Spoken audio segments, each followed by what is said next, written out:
ஏன்னா டெமோக்ரஸின்னு ஒன்று இருந்தால் தான் இந்த உலகமும் சரி, இந்த உலகத்தில் இருக்கிற எல்லா ஃபீல்டும் சரி ஒரு ஃப்ரீடமாக இருக்க முடியும். அது மட்டும் இல்லை, ஒரு முறையான ஒரு டெமோக்ரஸி இருந்தாலே போதும், எல்லாருக்கும் எல்லாமும் ஈக்குவலாக கிடைக்கும். அதனுடைய ஃபஸ்ட்டு ஸ்டெப்பாக உங்கள் வீட்டில் இருக்கிற எல்லாருக்கிட்டையும் சொல்லுங்கள், அவங்கவுங்களுடைய ஜனநாயக கடமையை ஒழுங்காக செய்ய சொல்லுங்கள்.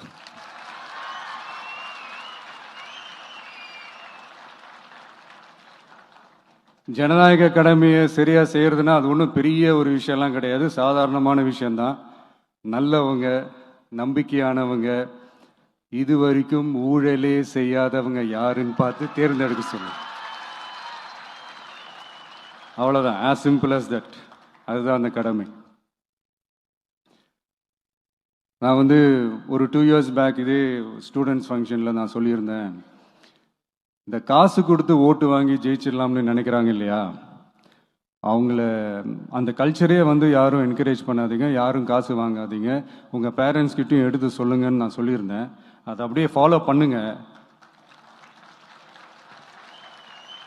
ஆனால் நீங்கள் வேணா பாருங்க, அடுத்த வருஷம் என்ன நடக்க போகுதுன்னு. வண்டி வண்டியாக கொண்டாந்து கொட்ட போறாங்க.